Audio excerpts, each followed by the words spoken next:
And you know, when Jesus came, Martha and Mary were genuinely crying because they were desperate. The only pillar of their family is buried. They were only left as ladies. They had nothing to claim in the land. You all know how ladies are discriminated. And so when they were crying, other people around them were also crying. When you see Jesus wept, he did not weep because Lazarus died. He was weeping because when he looked at people the way jinsi walivyokuwa kijidanganya, that is what, saddened his heart. And you all know that he went to where Lazarus was buried and he brought him back to life. Did you know that all the Pharisees, all the Jews, everybody glorified God, and they said, oh, this man is a unique man. And that is what he meant.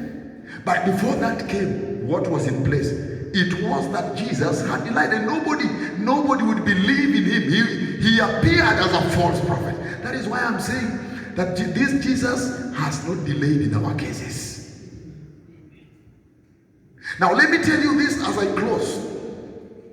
Did you know that what is happening in your life, that which you've been praying for, what you want, probably Christ has ceased to answer you. Probably he is waiting to perform the 51st miracle, but you have denied him a chance to do that.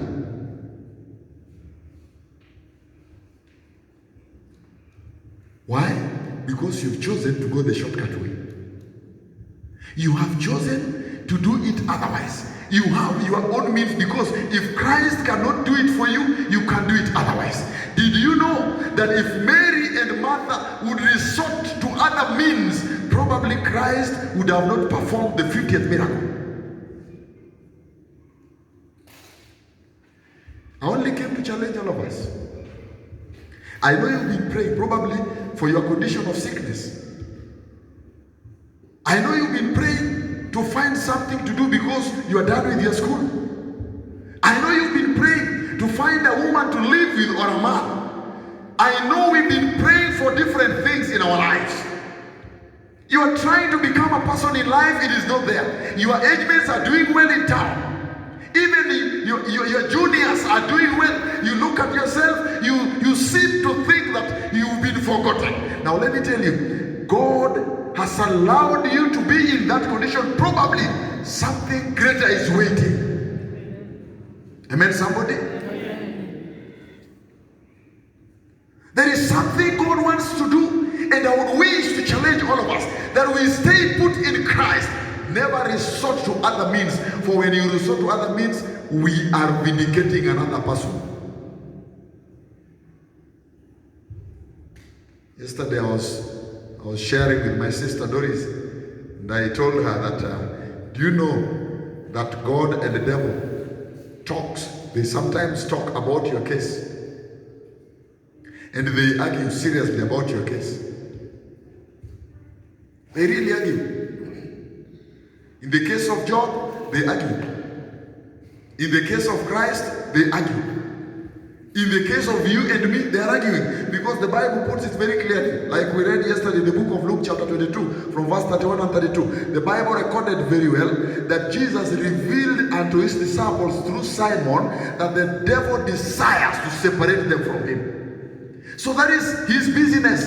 The devil is in the business of disorienting us.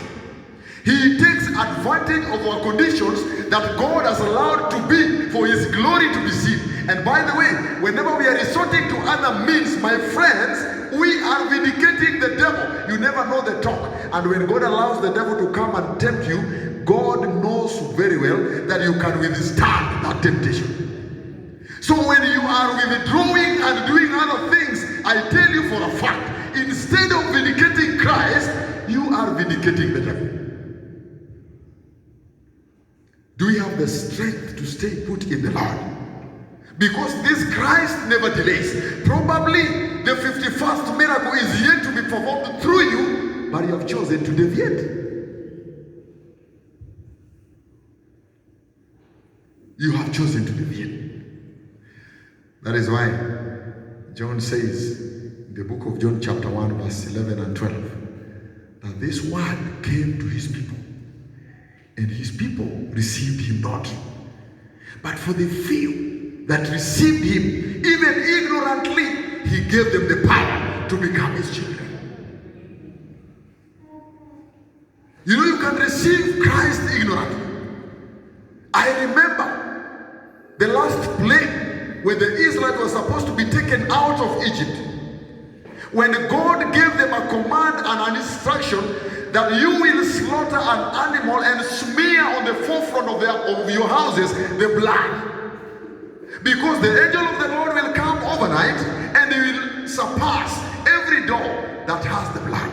Did you know that some of the Egyptians, saw that as a fashion and took the blood and smeared on the forefront of the houses? They did it ignorantly because they never had God instructing the Israelites. And I can tell you for a fact that they did it ignorantly, but that blood saved them.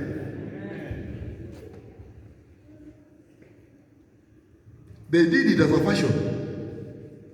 They never knew about the angel who will come in the night to kill the firstborn. See, they never knew. They did it because they saw Israel. My friends, I am telling you today, when Christ came to his people, he was really mocked.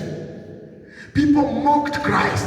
Yesterday, we also got to understand that we have dusted off the law and the testimony because those who came before us, the prophets, they were not received well. But now let me tell you, Christ says that blessed are them that are abused for the sake of my name. Because you are not the first one. They did that to our forefathers. Now I am saying that when Christ came, some people mocked him. You are calling yourself the Son of God, yet I am married to your sister. The seat I am using in my house was made by your father. So since when did Joseph become God? You call yourself God. They mocked him. But you know, some people really sympathized and said, yes, we know that he's a son to this carpenter. But this man is unique. He is doing some of these miracles that we've never seen anybody doing. You know, ignorantly, because they never knew. The Bible says that Christ gave them the power to become his children. It is my prayer, because I don't know what has been disturbing you. You know, now let me tell you, my friends. I thank God because since I joined this ministry, I have had things. And recently, I was talking to a couple. Those who married out of love. I don't know whether it was out of love or infatuation or materials or whatever it is. I don't understand. Because they have not even stayed in marriage. When the lady came and told me, I was in one of the camp meetings here in Nairobi, that I want you to come and pray for us. And when we went inside the room, the lady spoke in the presence of the husband. But this one you see that took you to the pulpit, by the way, he escorted me to the pulpit one of the days in our churches. This man visits witch doctors. He's done this and this and this and this and this to me in this house. My friends, and that is us. You know why? Because we don't believe in the God we serve. We don't believe in him. We only come to church because we are formal. We can speak English. We can dress well. And we know this church has the truth. And we are sure it does not have the spirit. So you go and seek the spirit from elsewhere because the spirit is not here. And by the way, outside there, they know that those people are good in the Bible. But did you hear me reading here that we should not read the Bible to win debates? My friends, and when so the West, Biblia, and other books, if there is a church that reads, is this one. Even Muslims know. You read. I was sharing with my brothers, the Rastafarians there, and they told me very well that Rastafarians are loyal to the Bible, and they know the Bible from Genesis to Revelation. They are very happy. And they are herbivorous. They eat herbs. They don't eat meat. Same as us here. In fact, sisi tuna joke because sisi tunakula maharagwe kabisa na mchele tukiwa hapa kanisa, but when we go out tunakula nyama. Mimi nala nyama. By the way, msiniwekee mboga sana. I eat those things. That is me. But I don't hide about it, you know. Nikule mboga Marathon, nikuje nikule mboga Nairobi na nililipa fare. Kwa nani? That's a joke. Now let me tell you, we have not believed in our God. And that is why we resort to other means. The truth we read from our Bibles has not helped us because it has not saved us. And that is why we talked about the principle of salvific.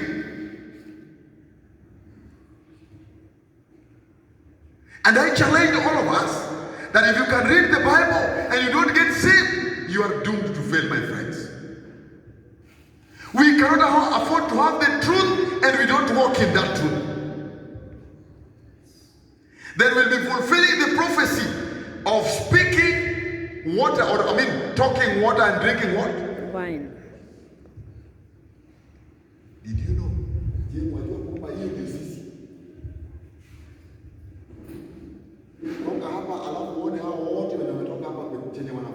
We live as the world lives. Instead, we are supposed to be a unique, because the Bible says that we are a chosen nation. A chosen nation. Friends, what shall we tell you as prophets of God so that you believe and be faithful to Jesus Christ? Anyway, this week we came to be revived. And I've just posed a challenge, my friend. We have denied Christ a chance to perform the 51st miracle. It is not there in history. Since the death of Lazarus and the resurrection of Lazarus as the 50th miracle, the 51st has not been performed. And we have denied Christ a chance to perform the 51st miracle. How I pray that we may realize this and give Christ a chance. Give him a chance. Give him a chance. I also ask myself that I may give God a chance to perform his miracle, that his name may be glorified. Do you know, as I come to the conclusion, the book of Matthew chapter 5 verse 16 says it all. Because you are a chosen nation. Those who believe in Christ. That one I will not read. I can quote it, I can narrate it, I can paraphrase it. But I want you to read it because you have your Bibles. You have your Bibles. Chapter 5 verse 16. These are some of the words after the Beatitude, the Sermon on the Mount. After Jesus had talked about the blessed, he had to say this. Now he says, look at that church. I want you to pay attention to the church because this is a church. It is not the first time I'm reading this verse, but this verse encourages me and reminds me of what to do. The Bible says that let your light so shine before men, that they may see your good works, that they may see your good works and glorify your Father which is in heaven. Thank you so much. And that is the church. That is the church. It is the church. This light the Bible talks about, we are called the light of the world. For Jesus declares himself through his manservant John, the most loved son, that I'm the light of the world, and those who come after me shall not walk in darkness, but in light. So we draw our light from Christ. And then the same Christ, whom we claim to be our role model, our Father, our everything, the standard of heaven, whom we are following, and even our names have changed from what you are to Christian, He's saying that because you are a Christian by virtue of accepting Christ as your personal Savior, you now draw the light from Christ. And he says that light you drew from me should shine before men. I wonder, God is now busy. The God we serve has pity over his name. The book of Romans put it very well, that you have made the name of the Lord be blasphemed among the Gentiles. It is a very powerful statement, a very powerful and painful. That when God expects Christians to walk in a right way, that his name may be glorified, then we have made the name of God be blasphemed among the Gentiles. Ile hali anatuambia katika hii fungu kwamba let your light so shine before men. These men are them that are in darkness and they are waiting to see the light. What is the light? The light is our good deeds, our Christ-like life. The Bible says that when they see that, they will not praise you or worship you, but they will glorify your Father in heaven. Now the reputation of God comes. Like Jesus said in the book of John chapter 11, verse number 4, that this sickness is not unto death, but for the glory of God. There is something we are charged to do, that whenever we walk, whenever we eat, whenever we dress, whenever we mingle with people, Christ is supposed to be seen from us.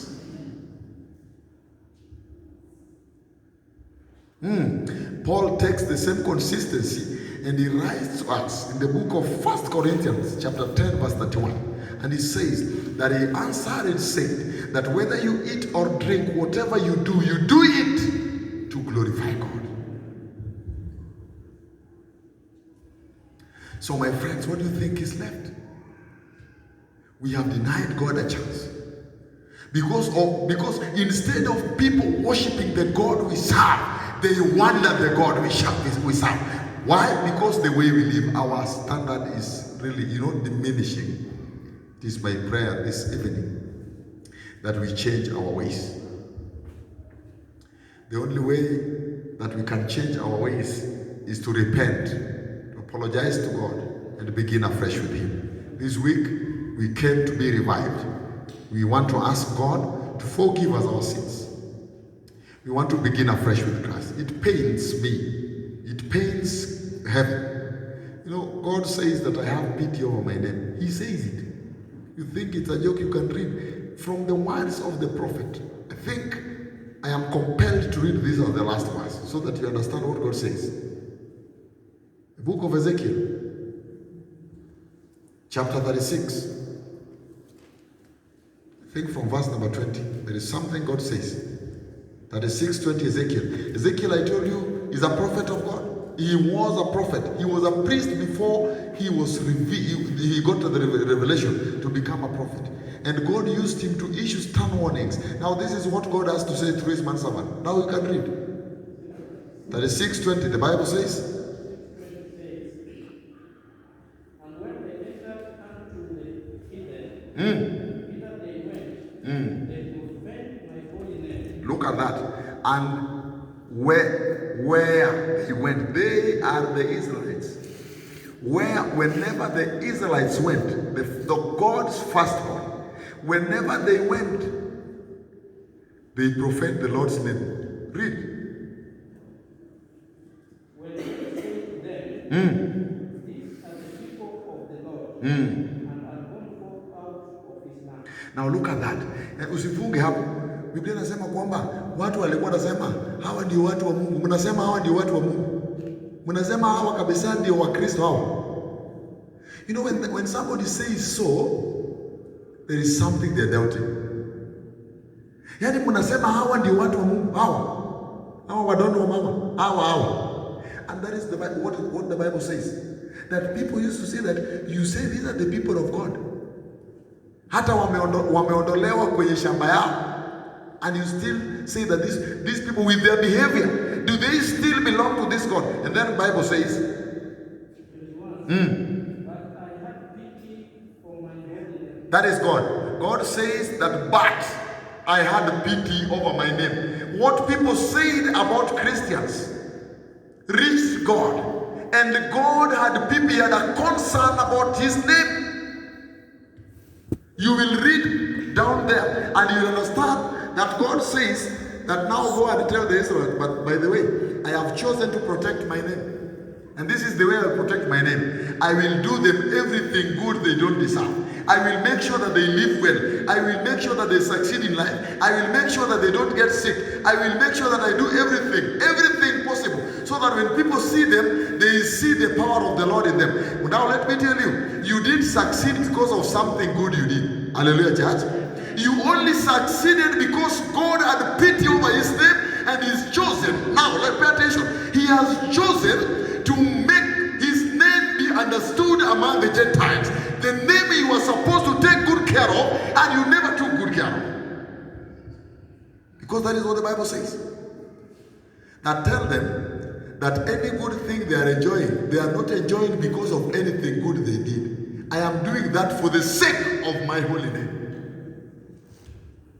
So Christians, when you see yourself succeeding, I hope you know yourself. I do not know you, but I hope you know yourself.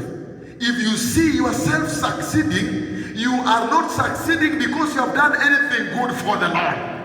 You are succeeding because God wants the Gentiles to see you as a Christian doing well, that they may glorify the name of the Lord.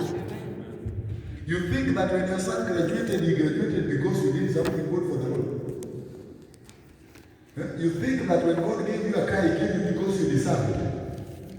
Do you think that when you put on a good suit when people are walking in rags, you do that because you deserve it? No. By the way, Lochola, this is a fact.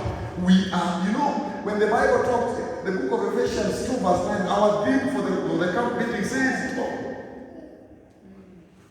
That this grace we are done, we didn't deserve. My friends, I want to charge all of us, including me, because I also told you that I came to be refined. God is watching from heaven.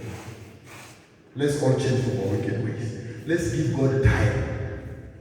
Our blessings are around the corner. Don't deviate. Walk straight. Walk straight. The Lord is here to perform his miracles in your life. I beg to shorten this presentation. God bless you in Jesus' name. Amen. Now,